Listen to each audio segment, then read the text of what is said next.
pesky woodpeckers are chipping away at the external fuel tank of the US Shuttle Discovery, and that could mean a delay in next week's scheduled launch. A spokesman said the birds have pecked 71 holes in the tank, some as wide as 10 centimeters.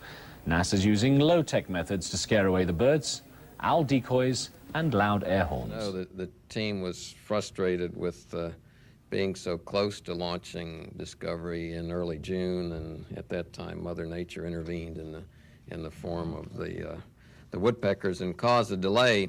That there's one, in spite of the rollback and the repairs and all that work, there's a significant positive aspect to all of those events, and that was in the form of the overwhelming, genuine support we got from all around the world with helpful suggestions on how to deal with this situation. It was exactly 1 week before our scheduled launch.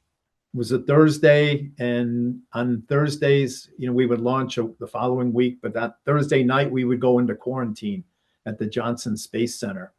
So on that Thursday, I'm going into quarantine that night. I have one final training session in the simulator that morning. I was practicing deploying the tracking and data relay satellite. That was the objective of the mission. So I don't know, 10 or 10:30 in the morning, I get out of the simulator. And as I'm leaving, the instructor says, "Hey, Don, I just heard that your flight may be delayed. Seems like a woodpecker attacked your shuttle." And I kind of laughed, and they said, "No, I'm serious." So I ran up to our crew office, and Tom Henricks, who was the commander of the flight, was in there. And I said, "Tom, is it true about the woodpecker?" And he said, "Yeah, I'm afraid so."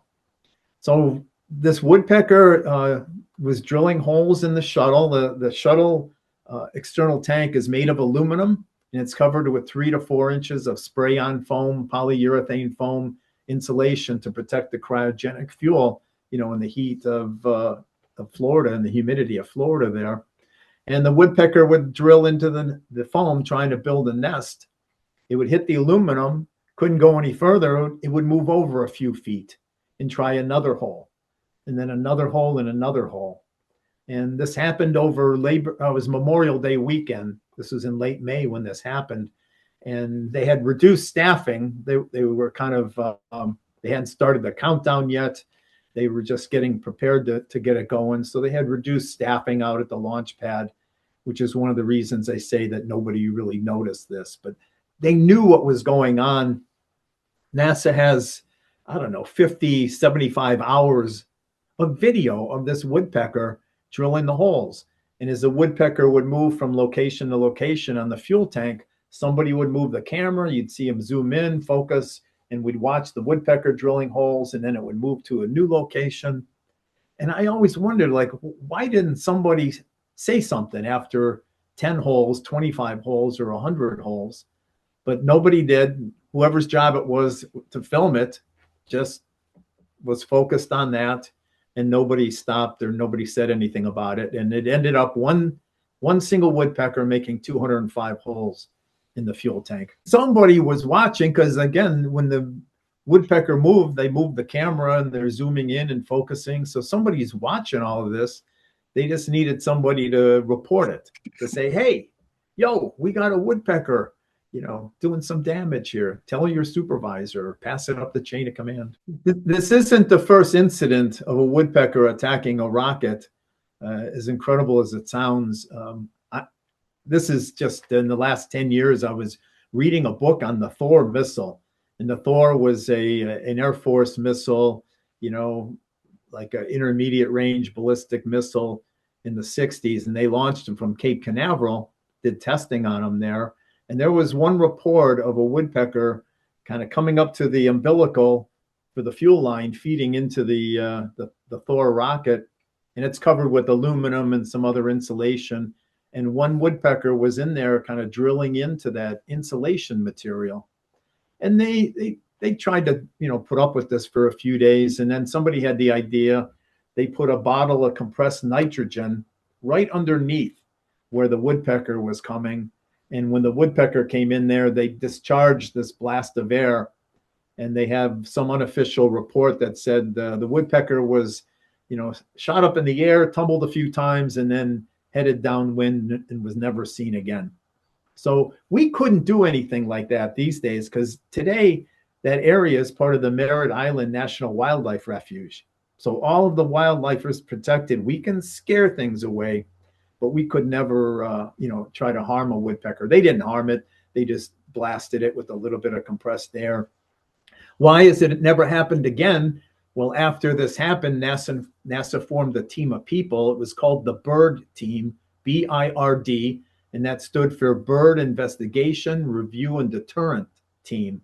So NASA had a sense of humor with this, but the team was tasked with figure out how to keep this from happening again. Because the press made a lot of fun at NASA because of the woodpecker attack. Like, how could a little woodpecker take down your big bad space shuttle? So if it happened a second time, it would be really terrible for NASA, just bad press. So this team came up with ideas to keep the woodpecker from coming back. One idea was to paint the tank blue. Evidently, woodpeckers don't like blue, the color blue. That would add 400 to 600 pounds of weight, all that paint on our external tank. So they ruled that out. Another idea was to spray the tank with skunk cabbage juice. I'm a city boy like you from Cleveland. I never smelled skunk cabbage juice, but I can imagine that would scare away the workers and the astronauts. They ruled that out. But they ended up putting these plastic owls that you'll see at outdoor restaurants that scare the pigeons away. They had those all over the launch pads. And then they had balloons, like beach balls, a couple of feet across, and they had big eyes on them called predator eyes. And they were the eyes of a hawk or an eagle or an owl, the natural predator of a woodpecker.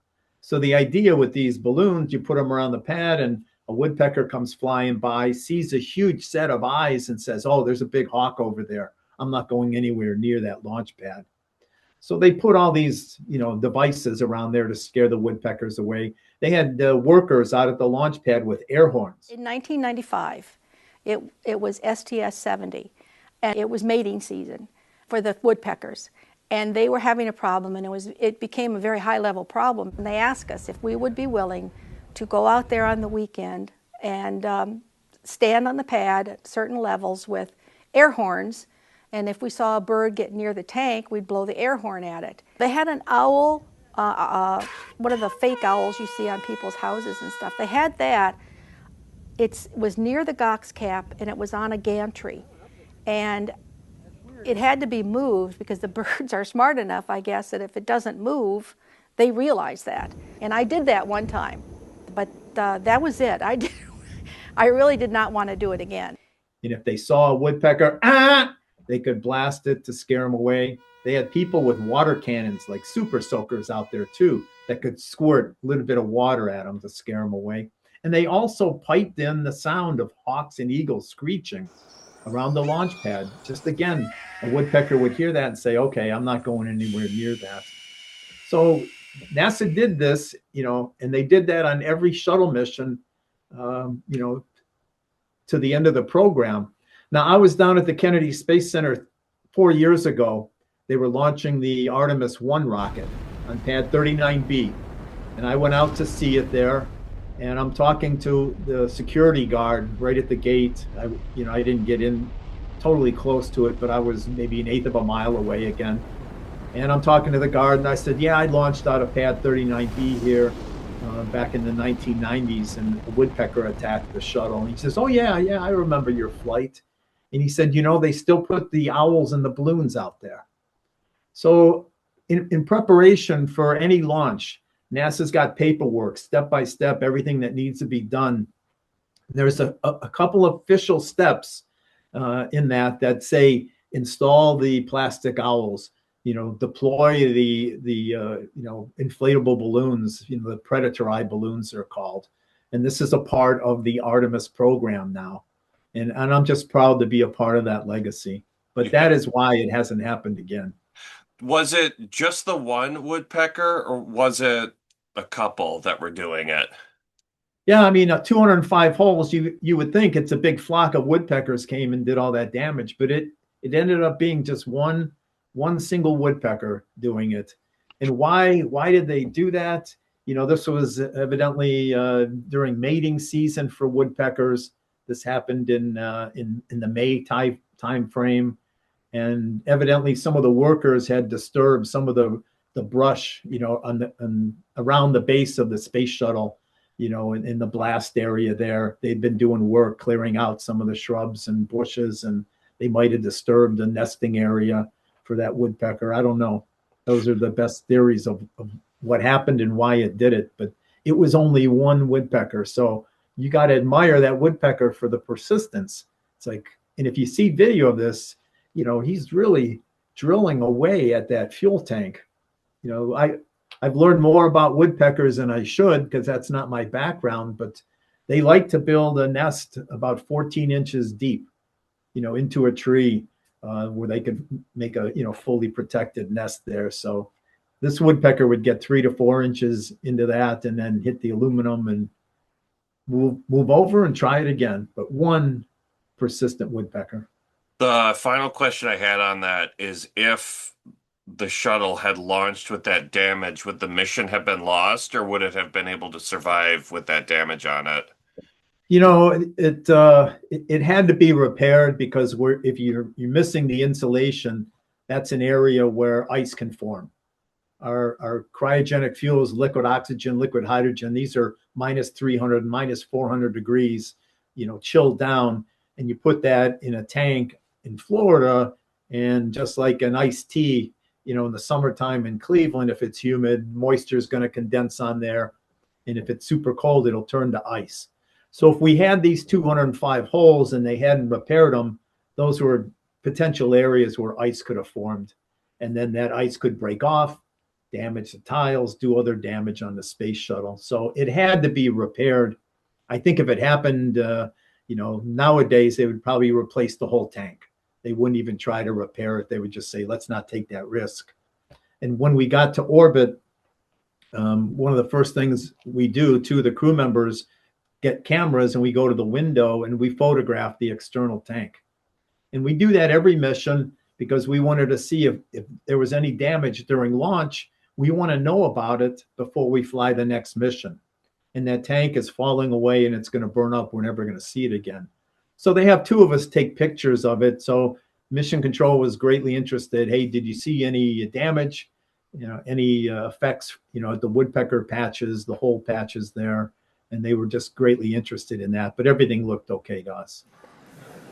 I think most of you are aware we were delayed from our first launch due to this pesky rascal down at the Cape. However, our hats were off to the technicians there at the Cape who repaired the ET. Now, we were originally going to speak to you a few weeks back, and of course, that mission was delayed. Can you give us a little insight on what happened?